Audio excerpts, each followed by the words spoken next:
So, I've wanted to do a video like this for a long while now, but was always too busy, lazy, to get on with it. Now, with the topic I want to talk about being a Pokemon thing, and the next games, Scarlet and Violet, just around the corner, it's time to get on with throwing my 2 cents out there. So, location. The Pokemon world is made of many of these, and when clustered together, they form a thing called a region. Just get on with it! Okay, fine. We're talking about location-based evolution. In the 4th generation, Game Freak, or is it the Pokemon Company? Which one decides on evolution efforts?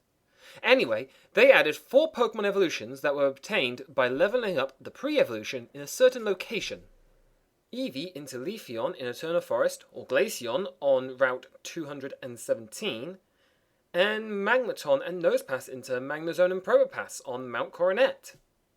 As the games continued through generations 5, 6, and 7, they made sure to include areas where you could still evolve these Pokemon, and even added 2 others to their ranks. Charjabug to Vikavolt, using the same locations as Magnezone and Probopass, and Crabrawler into Nightmare Fuel, using the same location as Glaceon. The main methods for identifying these areas were a large moss-covered rock, a similar-sized ice-covered rock, and an area known for strong electromagnetic fields, or near a power plant for some reason. Or Vast Pony Canyon, which made even less sense.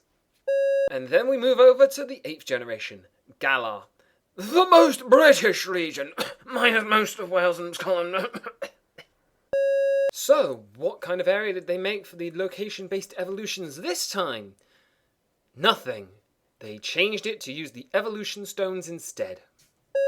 Now, design-wise, this makes sense. It removes the restriction of having to have an area designed for each of these evolutions and allows them to be more creative with their environment design. This also makes sense gameplay-wise, as grinding to level up a high-level Pokemon in a low-level area. Oh, it's so slow!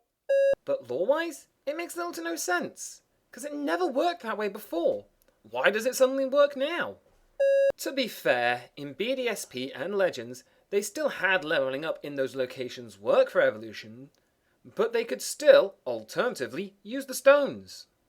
That's what I wanted to tackle first. Lore-wise, why did the evolution stones suddenly work? I considered stone composition, Darwinian evolution, and contradictions between Diamond, Pearl, and the remakes for my conclusion. In the end, I decided these games are simply in a different part of the multiverse. What? The multiverse. You know, the one canonized in the post-games of Oras and Yusum. Isn't that a lazy solution? I mean, it is, but I can't think of anything better that doesn't create a bunch of other loose threads. Anymahoozle, moving on to a different problem of a similar nature. While most of the location-based evolutions were changed to use the stones in Galar, they did add a new one, Galarian Yamask into Runa Regus. For those that don't know, this evolution gets pretty wild. Yamask needs to take at least 50 points of damage in one fight without fainting. Then before you heal it, you need to walk under the stone arch in the northern half of the wild area. Anything else in this 12-step plan? No? So, if they ever bring back Galarian Yamask, how are they going to evolve it without this arch? The obvious answer would be to get it on low health and then use a Dusk Stone on it, which is probably what they will do. But I'd love to see them use some of the one-off evolution items more.